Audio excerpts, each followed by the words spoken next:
Good afternoon, everybody, and thank you for joining us today. This is the first installment of our DIR training webinar series titled Dose Index Registry, Maximizing the Value of Participation. My name is Zach Smith. I'm a Senior Quality Program Specialist at ACR. And we've got some experts to speak to you today. Our speakers will be Dr. Kyle Jones, who's a professor at the University of Texas MD Anderson Cancer Center. He's also the chair of our DIR Education and QI Subcommittee and the DIR Fluoroscopy Subcommittee.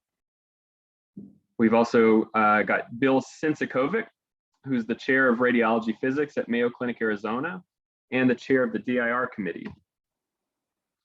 We're also joined by Dr. Stephen Dawn, professor of Radiology and Pediatrics at Mallinckrodt Institute of Radiology and the chair of the DIR Digital Radiography Subcommittee.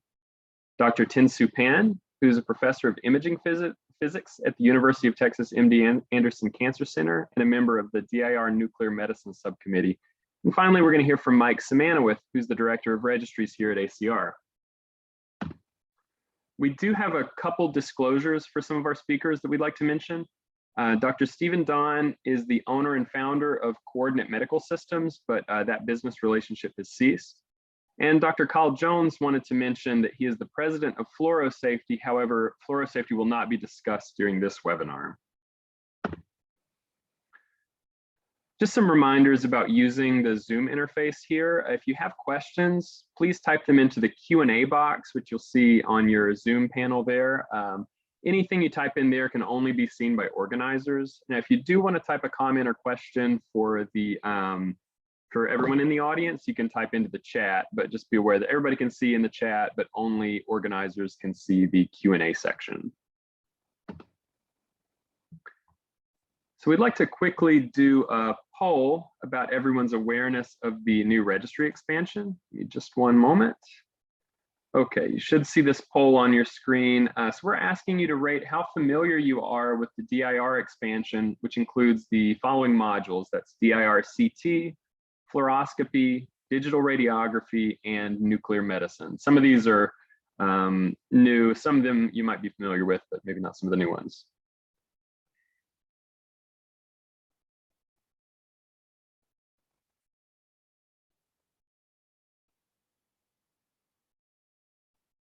Okay, closing the poll really quick.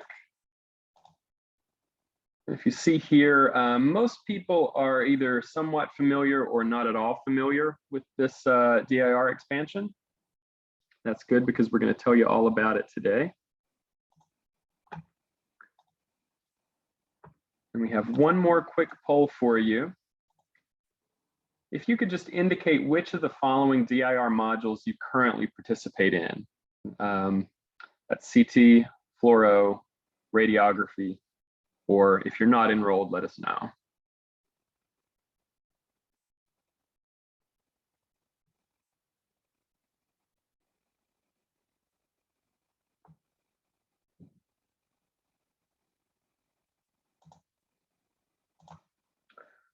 Okay, it looks like the results are about what we would have expected. Most of you are participating in the CT module so far, a few doing fluoroscopy and radiography, and then a few people who aren't enrolled in DIR yet. So that's great. We appreciate you joining today.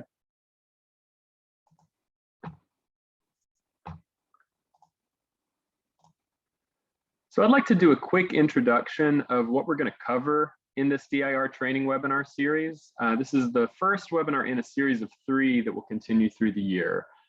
Today's webinar is just going to be about bringing the community up to date with recent and future changes to DIR.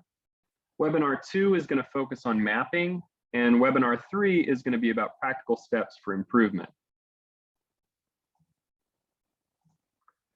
Our agenda today will begin with an overview of the DIR expansion, and then we're going to talk about the value of DIR participation, both for our participating facilities and for the overall field of radiology. We're going to hear about some module updates from the leaders and go over some tips for getting the most out of your data. And then we're going to hear about some administrative updates related to DIR Link, RDSR, and the NRDR user group, which we're hoping to get some volunteers for. And finally, we're going to talk about how to get some participation support. And with that, I'm going to turn it over to Dr. Sensikovic. Hello, yes. So just a little brief history of the DIR here. So it really started with my colleagues down in Mayo Clinic, Florida, all the way back in 2004. They collected about 12,000 chest X-rays and CTs from their local institution only, and started this whole thing in motion. And it really kicked in, I would say, in the mid 2000s to 2010, where it really was starting to grow nationally. By December of 2021, we had over 3,200 facilities, and we had done collected over 138 million exams that are now being analyzed. So we have this huge trove of data. All right. So I like Ghostbusters. So if you imagine that the original DIR was a Twinkie, the new one would be 12 feet in length and weighing 1,000 pounds. So that's a big Twinkie. The big achievements that we really want to tout are the diagnostic reference levels for the United States. Okay. The DIR is responsible for those for CT and will probably be for other things in the future, as we're going to talk about today. Also, we have the DIR has been endorsed by the National Quality Forum. There are the measures that the DIR has created, and it's used in the CMS MIPS program, which impacts reimbursement for those of you who are not aware. And so this is a huge, huge thing to have that endorsement and to have our measures make that kind of impact. Next slide. So what is the value if you actually participate in the DIR? Well, down here on the left, this is a search I did just using Google for the word data analytics. And if you look at it, you see that we are living right now and have been for a while in ever increasing interest in data analytics. And that's what the DIR is going to bring to you, right? You might collect data that says blah, blah is 15 milligray, right? And then we go up to that next part in the model. So it goes from data to information. Okay, it's an abdomen pelvis is 12 milligray, and that's our median maybe. And that's starting to give you some information about what you have. And then you go up to that next one, which is knowledge, right? Our abdomen pelvis is higher than a national average, which there has to be some way for you to know what the national average is. And so really the DIR is going to take in your data and it's going to give you back some information and some knowledge. And at the very top of what we want to do is wisdom. And that's really what your local expertise is. Your local expertise is going to say, okay, I know I have this information. I now have this knowledge. And then the local expertise determines how to react. Are we too high? Is the amount that we're high? How do we react to it? What are we going to do? Are we going to make a change? Do we need to make a change? These are the kinds of things that are going to help you in your practice. All right. So really the DIR is giving you benchmarking and dose information, but on a higher level than just plain old data. All right. And it does that through reports that you get in PDF and interactive forms. Finally, that MIPS measure I talked about, that's going to impact your Medicare Part B reimbursement. So if you use the DIR measures and you qualify for an increased reimbursement, it's because we've gotten this endorsement. This measure is something that you can enroll in and use, so to speak, and it will end up being better for your practice. It is an increased reimbursement for your practice. Next slide. So what are some of these reports? We have no time to go through all of them, but they are going to let you compare against your stuff against the rest of the nation, compare across sites, compare across scanners, give you a summary of what you're even performing, which you may or may not have already. Not everybody has that kind of thing. And it's going to allow you to then use your collected wisdom to do protocol optimization, do process optimization, workflows, and to troubleshoot when you're seeing stuff. And sometimes even finding things that are a problem that you didn't realize were a problem before. So that's really what we're looking at. Next slide. So one report here, I'll just show this is an executive summary. And if you look very closely, I know it's a little small, you'll see a little red line in each one of these box and whiskers plots. And that little red line is telling you your facility median versus what the DIR's median and various percentiles are as based on as shown in the box and whisker. And this is for the top 10. So this is one of the reports that you can get. You can see how you're doing compared to the median on various things and then react accordingly. Next slide. Also one of the big achievements recently has been interactive reports. And unfortunately, I don't have the ability to do interactivity today, but using Tableau, you can actually bury down into the data, clicking in and seeing and getting a better picture of what's going on. You can you can have it interactively tell you, I want only exams from these dates I want to look at, or this particular measure, or these age groups as you're seeing here. And this particular one is a box plot by scanner. This is a default report that you can go in and start looking, okay, well, it's great that we're doing great on our flagship scanner. How are we doing with the one that's 10 years old? And so it's going to give you some information about that as well. Next slide. Now, what about for the field? It's great that we're giving you value because you're the one that's enrolled in it, but the DIR is really a lot more than just that, okay? So we have here, these are some of the big publications that have happened recently, and you can access these on this, this link that you're seeing here. So in addition to doing the diagnostic reference levels, there's also been stuff that has nothing to do with dose. So CT volumes from 2,300 almost 2,400 radiology practices, a real-time indicator of the effect of COVID-19 on routine care. So it's literally talking about how did utilization of CT change? And this is data that we could mine because we were collecting it from the nation. And it's a really great report. And we actually actively update that plot even now to go beyond the January to September that this original publication was in. Right? Sorry. And this is really only a drop in the bucket. These are reports that we have, that the ACR has helped to co-author, but it's really just a drop in the bucket, and the ripples go further than that. Next slide. So here is a search that I did back in November of 2021. And at that time, there had been over 561 publications that use the phrase dose index registry, which really is going to be just what the ACR does, okay? Those 561 publications had 7,000 citations, or an average of almost 12 citations per publication. What we do here, what the DIR does, the data it collects and what it puts out, it ripples across our entire field, and it improves it and brings it up and makes it better. Next slide. We also have reports, and this one in particular is for the Leapfrog group. So for those of you who don't know, the Leapfrog group is a non-for-profit watchdog organization. And the ACR has been working with the Leapfrog group in recent years to incrementally improve the Leapfrog survey.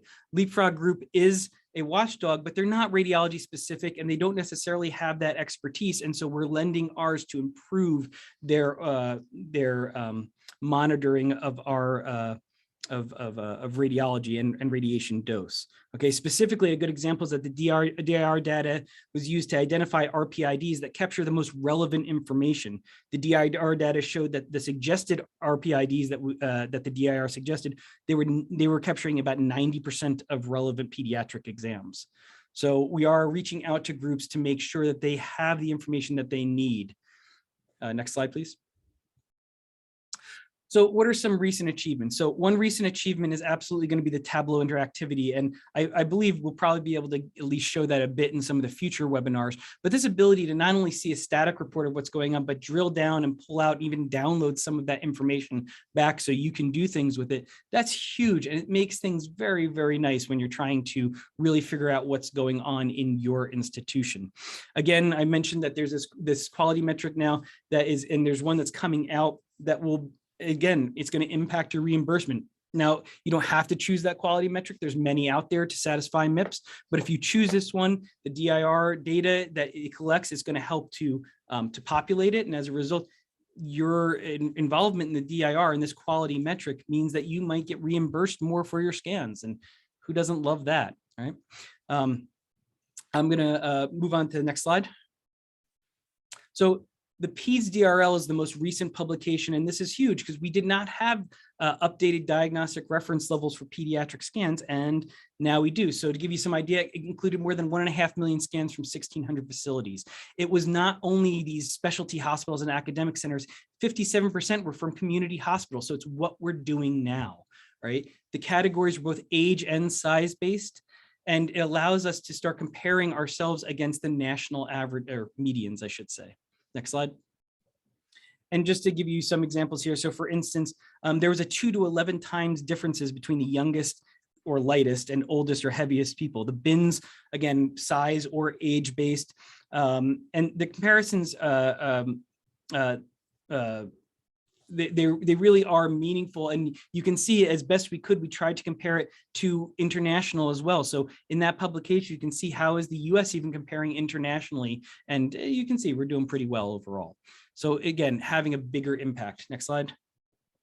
I also want to mention that internally, we're using this data to try to help and improve some of our services. So one you're probably aware of is the ACR appropriateness criteria. Well, within the appropriateness criteria, one of the things that happens is there is a radiation designation for how much radiation a typical scan is going to give, if you happen to choose that as the appropriate scan. Well, that data now, partially at least, comes from the DIR. If the DIR has a collection of this, it's informing what that radiation symbol should be. That way you have the most up-to-date values. Similarly, for those of you who are interested in the field and the more scientific aspects, one of the most recent seminal reports from NCRP 184, talking about what is the medical radiation exposure of patients. Well, DIR data was one of the large sources of data for this publication, and we're cited inside of it. Next slide. So we mentioned this idea of expansion. So why are we expanding? Well, it's to provide information and knowledge, but not just in CT. CT, we have down pretty well. It's not that there can't be improvements, we have it down pretty well. And it's time to start talking about all the other things that are out there. So we want to have insights into the dose trends. There's new technological advances that come out, especially in other things, not only in CT, and we will be able to see how are they impacting dose, right? To help you with optimization and troubleshooting and your practice characterizations. And then of course, that way you can compare yourself with your peers or national averages or only academic hospitals or whatever you want. These are reports that you can do, and hopefully in the course of it, you don't die of dysentery. Moving on. So what about the DIR CT module? What about its future? What's going to be happening? Well, the first thing, and there's going to be this will be talked about a little more in by someone else later on in this and throughout the series. The current way that we're having you interface the triad servers or software that you use in order to update, that's being replaced, it's being improved, hopefully making things easier and better, and hopefully making it that way it's a more streamlined service and a more accurate service so that what you have is what you want. All right. The other thing is that we're moving on, and again, I believe this will be talked about by someone else, but just to mention it, we're moving away from these secondary captures. For those of you who are CT nerds like I am, you know that for a long time, what happened is you got kind of this little wonky picture that looked like it came out in 1985 that gave your CTI value and stuff like that. Well, unfortunately, it was a picture, and what had to happen is we had to use fancy optical character recognition to try to figure out, oh yeah, that's a 5, put it as a 5. And of course, that has problems. Well, you know what? Honestly, nowadays, every CT scanner has the ability to just put out the value, not a picture of the value. And that's what we're really asking people to do. So our data will be even more accurate. And honestly, it's a little bit faster and easier moving forward. We will, the adult DRL, the reference levels, they came out a while ago. Well, it's time to probably for an update. So we're starting to look into updating the DRL. We want to keep these values relevant and fresh, taking into account the newest technology. And so it's not just about, okay, yeah, back in whatever it was, 2017 that we published, it's time for an update, it's time for a refresh. And maybe we'll see some new things coming out of that, new trends, new ideas, the impact of new technologies. And then finally, and this is one I'm actually going to ask if you are part of the DRL, I'm going to ask your help on here, is that we're now collecting, it turns out that in your RDSR reports, there is a little tag for pregnancy status. It's 0010 21C0, okay? So it is supposed to give pregnancy status. I would love for the DIR to be able to tell you how you're doing on your most vulnerable pregnant patients. But I can't because I don't have your pregnancy, your patient's pregnancy information. So we are now collecting that. The problem is no one's populating it. So if you are someone who's involved, please go to your vendor and ask them, how do I get this populated? Because I'd really like to know how we're doing on radiation to our pregnant patients. All right. And with that, I believe that is going to end my time here. So I'd like to introduce Dr. Kyle Jones and have him take over to talk about our very exciting update in fluoroscopy. Thanks, Bill.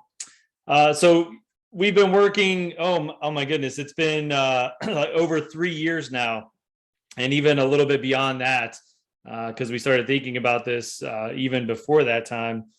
And I'm happy to announce that the DIR Fluoroscopy module is now open for all participants.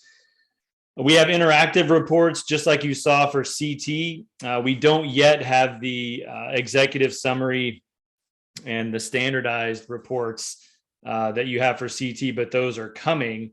There's no extra charge to participate. If you already participate in the DIR, you can add the Fluoro module.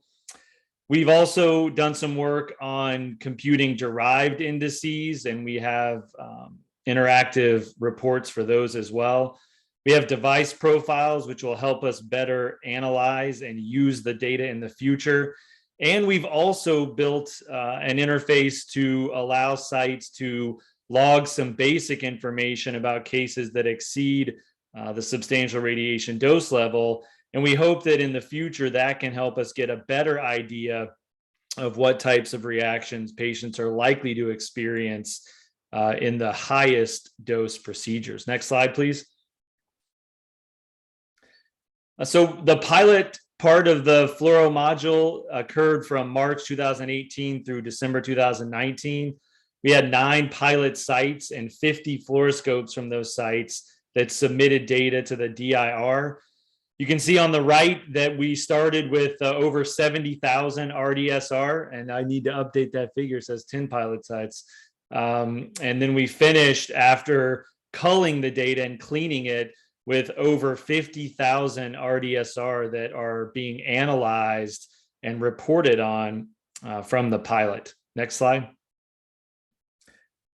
I'm also really proud of the participation guide that our pilot team put together. Shout out to the medical physicist in the audience. You can see that most of the authors on this paper are medical physicists.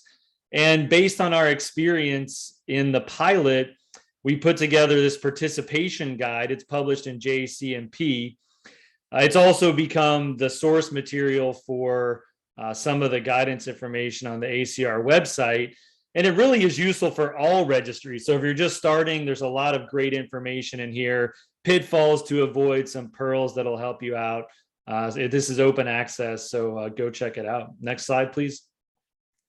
This is the device profile page. So for every device that submits data that makes it through the Triad server and is forwarded to the central server, you'll have this device profile, and some of the information is pre-populated and the rest of it you can enter. And this will help us with some of the analysis that we hope to do on the data in the future. Next slide, please. This is an example of the SRDL event tracker. And you can see here, this is from one of our sites, and a list of procedures that exceeded the SRDL of 5 grade that's being used at this time. And if you actually click into this, next slide, please. You can actually enter information about these cases. And you can see enter in information about the fluoroscope. It has the primary dose indices.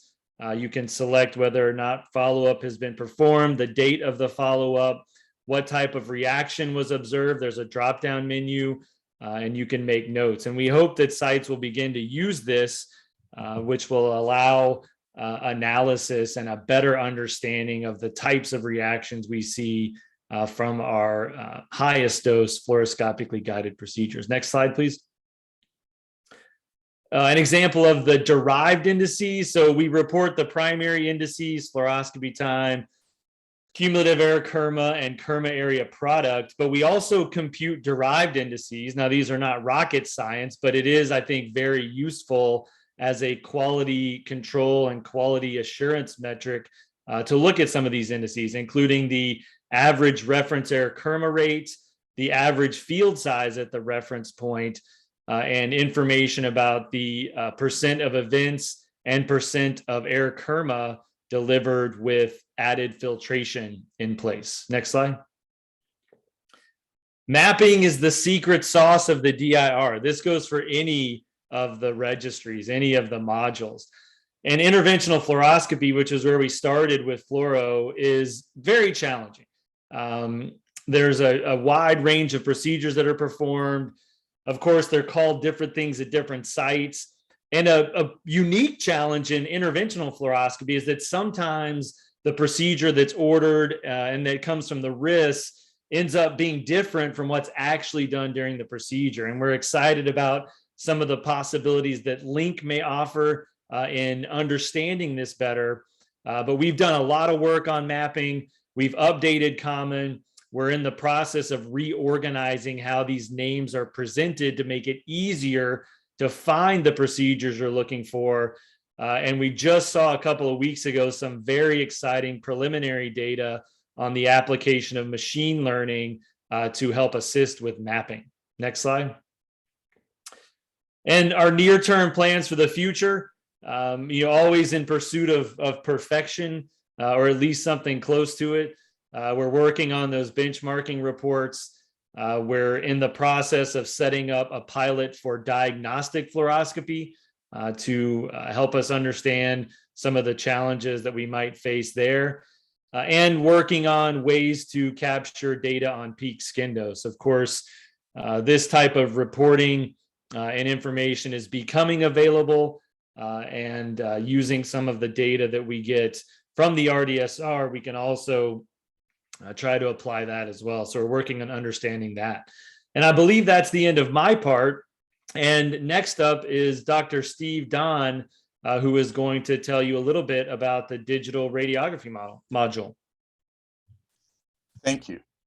The digital radiography module is currently in the pilot phase. Our pilot phase goals are to collect dose information across facilities using the International Electrotechnical Commission Exposure Index Standard, which I'll talk about in a little bit more detail later, develop some feedback reports, and determine the feasibility to collect technique factors. Our long-term goals are to establish national benchmark and practice pattern in exposure indices, refine the target exposure index, and develop age-based technique chart for common exams. Next slide, please. 74% of all ionizing examinations are radiographs. 275 million of them are performed a year, 25 million in children. While each individual radiograph may be of low dose, cumulatively, radiography is second only to CT in the average yearly exposure. Next slide. In the old days with screen film radiography, the optical density was directly related to the exposure. An underexposed image was too light, an overexposed image was too dark, and a properly exposed image was just right. With the advent of digital radiography, an underexposed image and an overexposed image can have its grayscale values adjusted to appear just right. And so there's decoupling between the exposure and the radiographic appearance. And that's where the IEC exposure standard comes in. There are three terms to learn from the exposure standard. One is the exposure index. It's the plate exposure relevant area. So if it's a chest X-ray, it is just the chest X-ray area alone, not the free and air exposure. Now, technologists need a target to shoot for, pardon the pun. And that's really what the target exposure index is. It's a reference exposure when the image is optimally exposed by as recommended by the department or the manufacturer. And then there's a deviation index, the logarithmic quantification of how the exposure index varies from the target. If the technologist is spot on, the deviation index is 0. If the exam is slightly underexposed, the deviation index becomes negative. And at half the exposure, the deviation index is -3. If the exam is overexposed, the deviation index becomes positive. And at +3, the deviation index indicates that it's twice the exposure necessary. Thus, it's a quick indicator whether the technologist is spot on, a little bit over or underexposed, or greatly over or underexposed to aid them when taking radiographs. Next slide. The AAPM in 2018 started to review some target exposure index, and I'm just going to report the values for direct radiography from adult and pediatric chest and extremity. You can see here these numbers all indicate a 6-fold variation in the target exposure index among the centers participating. And again, they can set their own target values, or they can accept the one that the manufacturer has pre-populated. Also, we found that the deviation index distribution is substantially varied from 0 with a wide standard deviation. So there's a lot of improvement that can be done with digital radiography.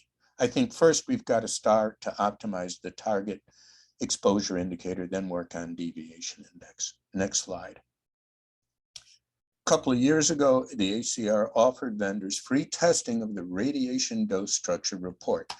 And that's part of the DICOM header that it contains all this exposure information direct from your acquisition unit. That DICOM structured report is stripped at the ACR Triad server at your department, and then it's anonymized and sent to the ACR. 7 vendors are compliant with their most recent equipment. Typically, they're newer direct radiography units rather than older legacy systems. We just launched last year a working group of 11 facilities, 7 academic centers, 2 children's hospitals, and 2 community centers. Next slide, please. And the first issue that we found out is that the RDSR access may, and repeat, may require an add-on purchase. It could be part of an add-on purchase for a quality assurance program from the vendor, or an upgrade at the individual device to have access to the RDSR. This is distinctly different from CT and fluoroscopy, which typically is included in the purchase price. There are some alternatives. Capture the DICOM header from the image and find the tags you want and then discard the image, but it's just not as efficient. We also have discussed the sensitivity calibration. Typically, when the unit goes through acceptance testing, the physicist will check to make sure that the exposure index meets the vendors or the IEC standards, but the states don't routinely require digital radiography units to be calibrated yearly. Our state certainly doesn't. 4 centers are currently evaluating this issue, and it may be a rare unit falls out of calibration once it's passed acceptance testing. Next slide, please. As we talked about earlier, we're starting to divide now into 2 subgroups, an exam mapping subgroup headed by Dr. Bosca. Centers may use different terminology for the same exam. Right forearm, right radius ulna.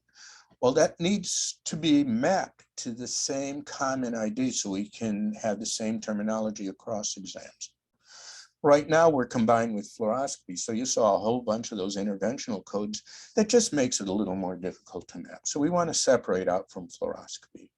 We also know that we have to revise some of the common ID. There's no common ID for clavicles and shoulders. And we probably want to combine codes to reduce the total number. Do we really need laterality, such as a right and left forearm, or just would a forearm suffice? Next slide. We also have a report generation committee headed by Dr. Lee. What are the key metrics to report? Clearly, we want to report it at a minimum, these exposure standards of exposure index, the target value, and the deviation index. But I think we want to go into further granularity, including some technique factors such as KVP and MAS. Probably want to look at Kerma area product. We need to start developing reports, a standardized dose index report for each facility, much as I was shown with CT a few minutes ago. And we need to come up with an executive summary of the common examinations. We plan to develop the preliminary report by June of this year. Next slide. Right now, we are still in recruitment phase, so if you're interested in participating, please contact me separately, stephen.don@woostel.edu. And I'm now going to turn it over to Dr. Pan in nuclear medicine. Thanks. We just started out this committee, so I'll be short. This is a new kid on the block, and so we had a committee just formed, and our current and future plans are building out ACR common lexicon for mapping the nuclear medicine exams, in particular for the PET-CT exams. And then we'll, in the near future, to start to collect the nuclear medicine RDSRs, build on the CT and the fluoroscopy successful launch of the dose index registry. So this is brief update on the nuclear medicine, and look forward to everybody's participation in this module. And I will go back to, now it's going back to Bill and Kyle. Thanks. Hello. Yeah. Okay. So I guess I can start this one off and then I'll hand it over and then I think I'll end it off again. So just a little bit on maximizing some of the information. If you are sending in, just a couple things to make sure you're doing.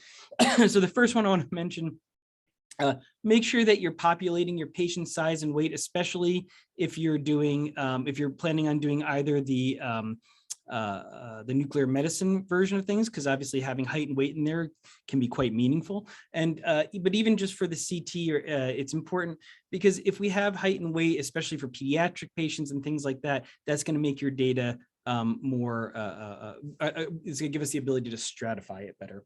And so having this height and weight, you know, whether it's typed in or whether you're getting it automatically input by your EHR, however it works, that's definitely the way to go though. Same thing, just making sure that date of birth, because we use that to calculate an age. And again, especially for pediatric patients, this is going to be very meaningful. And honestly, even beyond pediatric, perhaps you just want to know age breakdowns and things like that. And that information needs to be populated correctly if we're going to be using it. I'm going to say it again, just because this is one that I really would like to have, that pregnancy status tag. If you can talk to your vendor about how you could start populating it, be it manually or automatically, I really think that it would be an amazing improvement to the DIR if we could come back and tell you what kind of doses your pregnant patients were getting. And in the beginning, it would be simple, but perhaps we could go on to even doing simple calculations of fetal doses. This is something that's a possibility, but not until we get the data coming in. All right.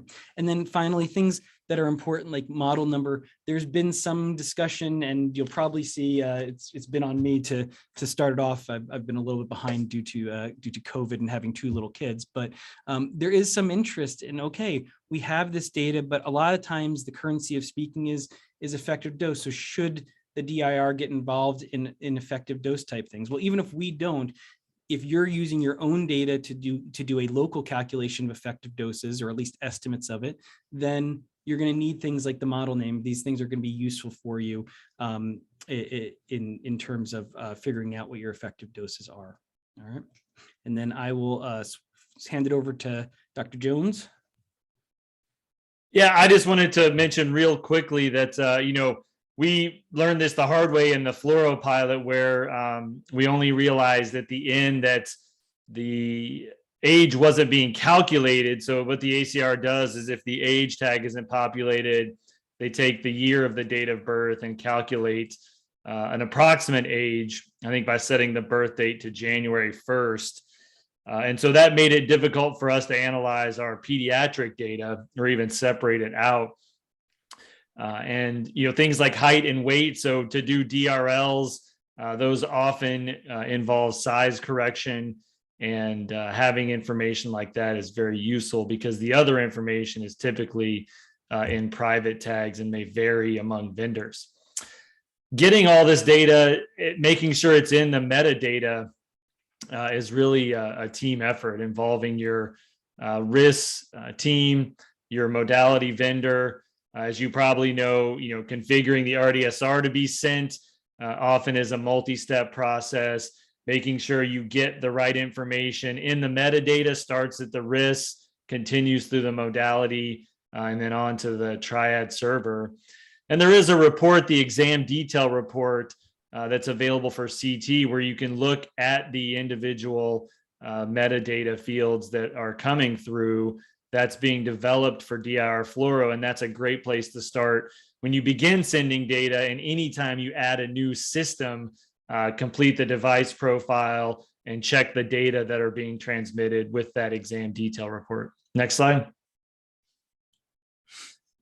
So yeah, so this is just this CT facility summary report. And I really wanted to bring this up to show that this can help you with your mapping. As was mentioned, there really is a garbage in, garbage out sort of thing going on here, where the data, the knowledge and the information we give back to you is really important that you give us good data to start with. And so one of the things that's very, very important is to map your RPIDs, to map your scans to an RPID correctly. An RPID is essentially, it's a standardized tag for those of you who don't know, so we can sort of group down, right? Because not everyone uses the same study description, right? Even between your machines, you probably have different study descriptions, but we want to be able to talk about accumulate these things into large bins. And so the RPID is really the standard for that. And you can see here, if you go to your facility report, and again, this is a very interactive report, but that arrow is pointing to RPIDs that are marked as null. So if you're curious, do we map everything? Well, here you go. Here's a whole bunch of RPIDs that have not been mapped, and you can drill into that data to figure out, okay, these are the ones that need to be done. So let's go figure out on our scan, what are the study descriptions that are being mapped to a null RPID, and then you can update it so you really are getting the most out of your participation in the DIR. So again, mapping is extremely important because all of the calculations and summary data and information we give is dependent on you mapping these things correctly and giving us good, solid data to start with. All right, and so I think with that, unless Kyle, if there's anything else that you want to say before I hand it over there? No, I think we're ready to hand it over to Dr. Smanowitz. Yeah, so Mike Smanowitz, he's the director of the NRDR registries who oversees the DIR analysis and the support team. So Dr. Smanowitz. Thank you, Bill and Kyle. So I'm just going to give you a little background on or a little update on what's coming in the future for the DIR, and it'll essentially apply to all the registries or all the modules within the registry, unless I pointed out particularly that it's for one or another. You can just assume it's going to cover all the modules. The first thing that's been kind of mentioned a couple times, I think now already, is if you're already participating in DIR, you should be aware of Triad, which is the software that is installed locally and transmits the data to the registry. That, for a number of reasons, is going to be replaced in the coming year plus with a software we're calling DIR Link. It's in a larger platform we call ACR Connect, but the part that's specific to DIR is DIR Link. We're hoping it's not, you don't see it just as a replacement, but as a new, offering some new opportunities. One of which is you'll no longer have to, if you're aware of the process for getting updates to Triad, it's a download, and there's a lot of, or there's at least some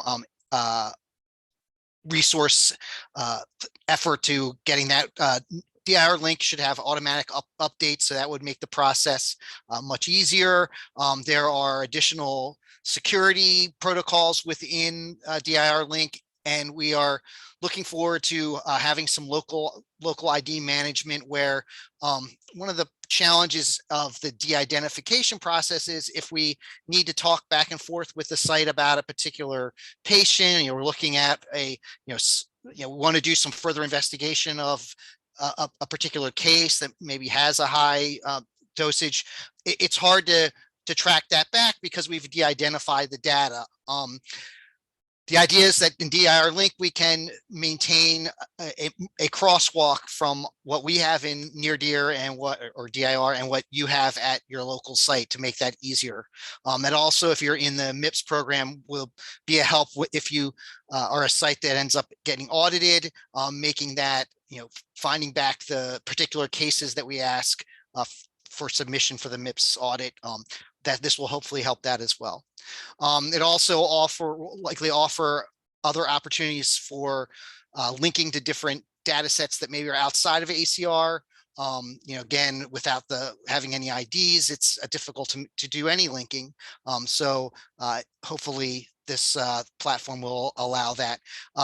Also, and it likely will be integrated, or at least a part of Connect and maybe in Link, is some enhancements. And I think, again, Dr. Jones mentioned of improvements in mapping using AI, artificial intelligence, looking at making suggestions. We do a little suggesting now, but doing a little bit better job of that. So again, the hope is that Link eases any burden, or as much of the burden of participation as possible. Just for time frame wise, we're starting a pilot now of this in Q2. It will be with a very few select sites, and we'll probably be sending an invitation. We really have those sites identified, the sites that we frequently work with, and then gradually rolling it out, assuming that goes well, over the next year and possibly into 2023. Again, this has kind of been reiterated over several times, is that accepting RDSR only. That if you're a new site, it already is a requirement now that we only will accept RDSR. As Dr. Sensakovic mentioned, we were having issues with, or less consistency with, interpreting the secondary capture screen. So we decided that we would grandfather in the sites that are already doing that, are sending it via secondary capture, but going forward, as of April of 2021, we only accept RDSR. The MIPS program in 2022 will not count any secondary capture exams as for part of the metric reporting. So though that won't be, the exam won't be rejected, it won't be included in the MIPS reporting program. And then as DIR link is rolled out, it will not support secondary capture. So as you are moved over, you will almost by default have to send RDSR if you were intending to continue to participate in DIR. So that's why that all sites, depending on when you are in the rolled over, will be when 2022 or 2023 needing to send RDSR. And hopefully we've really made a strong effort to try and reach out to everyone to make sure you're aware that this was happening. And hopefully you've gotten some, and maybe, you know, several messages from us really encouraging you to reach out to your vendor. The final thing is we are standing up a near DIR focus group, of which, of course, DIR is one of the key registries that we would like to get feedback from participants directly. Some things that would be key is, you know, how are you using the measures? How are you using the reports? What are you finding, you know, easy, difficult? Any feedback on the tool itself, particularly for DIR mapping? How can we help you out? How can we make this a better experience? And how can we make the data, you know, actionable and easy to interpret? All these type of things are what we are looking to really get directly from the users. We're thinking it's going to be about a quarterly meeting schedule, a couple surveys maybe throughout the year, you know, offline sending you, and just getting feedback that way. And we'd love for folks to want to sign up and volunteer. You can use this QR code and it should launch a sheet that you can put in your information, or the URL at the bottom of this slide will also get you there. So this isn't everything that's coming, but hopefully a good focus of what you can look forward to in the next year. And that will be it for me. I think that's Zach now. Yeah, thank you so much, Mike. And thank you to all of the great speakers today. Before we get into the Q&A, I wanted to go over some of our help desk resources that you can check out if you have any questions about getting set up with DIR. This is our Fresh Desk page, our NRDR support website. You can get to it from nrdrsupport.acr.org. What we have on there is a ton of different articles that can help you get set up with NRDR, help you with getting started submitting data. We've got all sorts of resources there. So if you just have kind of general questions, you're looking for a general sort of overview of what the registries can do for you, or if you really want to get down into the details of how to submit data, how to look at your reports, things like that, all of that is on there. And there's also a system where you can open a support ticket and get in touch with ACR staff. So if you have questions about anything related to the registries, you can go here. Again, that link is nrdrsupport.acr.org. And if you just want to get to our dose index registry page on the ACR site, that's acr.org/DIR. You can go there to access your near-DIR portal login, which is where you'd go to look at your account, look at your reports, things like that. So here's an example of what you'd see if you're opening a support ticket. You would just be on the NRDR support page, you click on the new support ticket link, and you can put in a subject, a description, put in your email address, and what we'll do is look at your ticket and triage it to the right person to help you with your questions. So if it's a question about getting registered, we can get it to our registration team. If it's something that's a more detailed DIR question, we'll get it to somebody on our DIR team.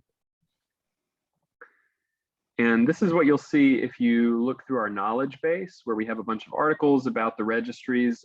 You can just type in some keywords and search, and you'll get a list of all the relevant articles that feature those keywords. So what we're showing here is our DIR startup guide, which for those of you who have not registered for DIR yet, but you're interested in doing so, this would be the best article to look at, I think, on our knowledge base, because this walks you through the whole process of just starting out with DIR and how to get your account set up and how to begin submitting data.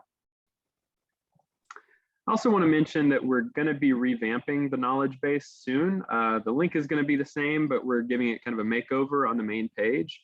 So this is hopefully going to make the interface a little easier to navigate and make it a little easier to access the support articles, track your tickets, and also get to the near-DIR portal. So look for some more information about that coming up hopefully next week. And again, I just want to point out that registry startup guide. Definitely look into that if you're new to DIR and you're looking to get set up and start submitting data. So with that, if we have any questions we'd like to read out loud, I know we've had some people monitoring those.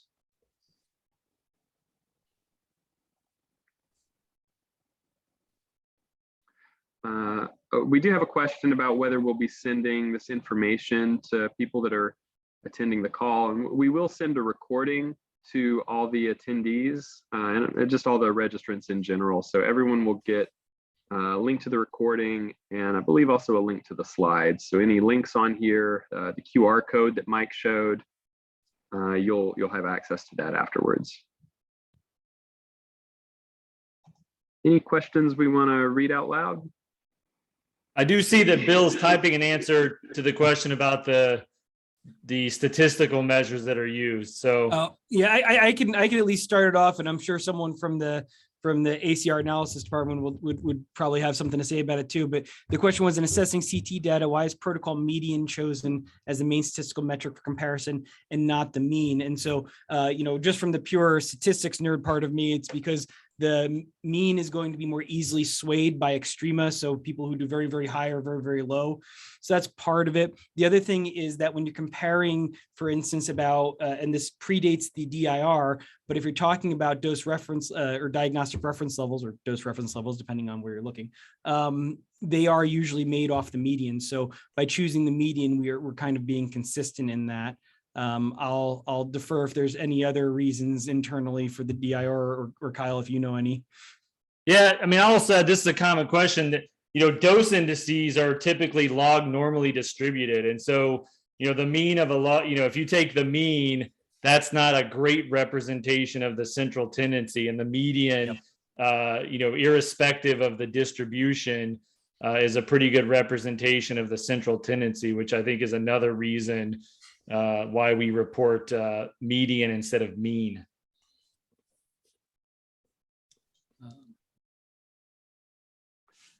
Thank you. I see a MIPS question here, and that's kind of my area of expertise. So I'll answer that one really quick. If everybody wants to take a look at the other questions, decide how they want to answer those, but I'll handle this one. So the question is, can you describe the MIPS requirement for reimbursement? Is it participation only, or is there a requirement for data analysis and use to improve the practice? So first of all, I mean, MIPS is a program that not all radiologists are going to be required to participate in. It depends on the number of Medicare patients you see, It also depends on if maybe you're participating in the quality payment program via some other way, like an advanced APM or something like that, alternative payment model. Now, but if you are required to participate in MIPS, what you have to do is submit a number of quality measures to CMS, and you receive a score for those quality measures based on how you're performing. So in the case of the DIR measure, you would get a score based on the average number of exams that are under the standard, what is it? Sorry, it's basically measuring the dose that your patients are receiving. And if you're under that dose, then you're getting a good score on the measure. If you're over that dose, then you're getting a lower score. So you are scored based on how you perform, and the score that you receive determines, at least in part, how much you're reimbursed by MIPS or by CMS. There are a lot of other factors to MIPS, but the quality measures is one of them, and DIR can help you meet one of those quality measures. I hope that made sense.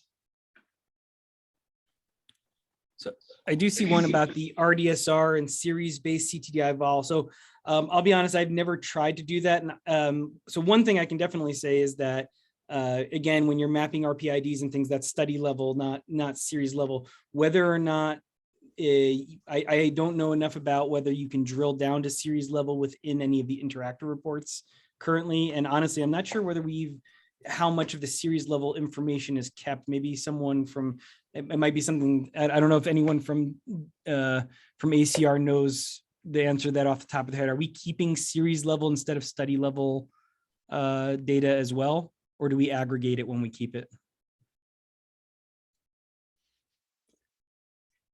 If you're referring to scan level. Yes, scan level. Yes, Yes, series or scan level. Yes. Do you know, because again, I've never actually tried to do this. Do any of the reports allow you to drill down to that level? Because I assume everything's aggregated at the study level, the RPID level. I believe so. Mike might know better than I do. I mean, you can drill down to a lot of detail, and I believe that you can get into that level, but we would have to, I'm not sure. I have to check. We're always adding to the reports. Mm-hmm. So maybe it's something we need to just go back and look at. Again, not something I've ever tried to do. So I apologize for not knowing the answer off the top of my head.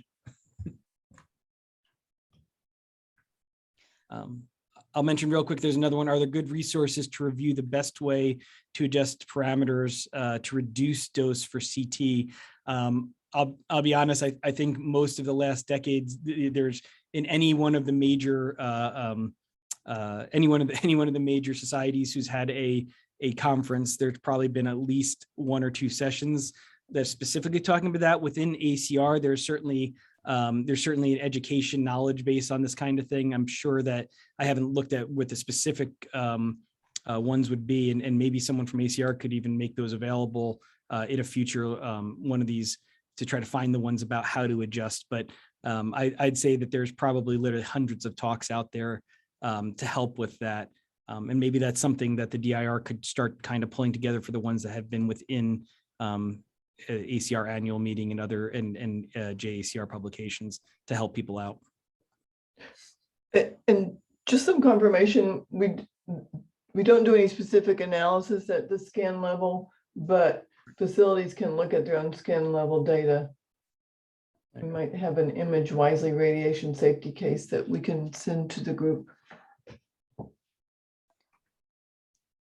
And just the question about the next webinar, which will be about mapping. We're sort of looking at end of March, beginning of April, and we'll be certain to get that information out a good amount of time in advance. And I see someone saying about the series level, don't believe it's currently available now, but wondering if there could be aggregate data on that. And certainly that's something, okay, you know, again, we're always looking to hear what people would want. So it's certainly something that could be looked into, especially, you know, if there are more and more people out there who would like it, you know, and let us know. That's something that's worth noting. So this was definitely a good forum to bring it up in. You know, I can't guarantee anything, but I can say we definitely could talk about it. And to that point, just to remind you, if you're interested in submitting ideas to us and working with us, don't forget about the focus group that Mike Semanowith mentioned. We would like to have Yes. our users' input. And I want to go back to the MIPS question.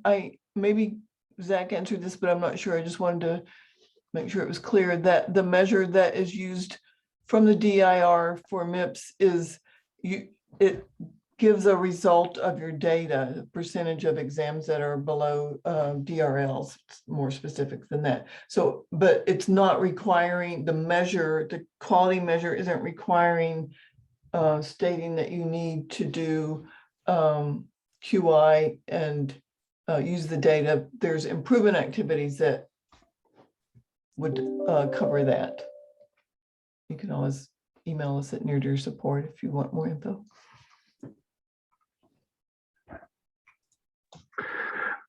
It looks like we're at the top of the hour, so I want to wrap things up. We can save your questions and we can respond to some of you over email. But I did want to quickly mention the webinars that we have coming up. We will keep everybody informed of when those are coming. The next one is going to be the one about procedure exam mapping and managing device profiles. And then after that, the deep dive into performance reports and quality improvement. Just a quick reminder about our help resources in our DIR support at acr.org or in our drsupport.acr.org for all the articles and for opening a ticket for support. And you can claim CE credit for this activity. So if you have questions about it, just be looking out for an email from Alexis LeCount, and her email is there. You should get that email within the next week. If you end up having any questions about it, you can send her an email to follow up, but she should be getting you something within the next few days that'll let you know how to claim credit for that. And with that, I think we'll wrap up. Thanks again for everyone who attended, and be on the lookout for our next webinar. And thank you to our speakers. Have a great day.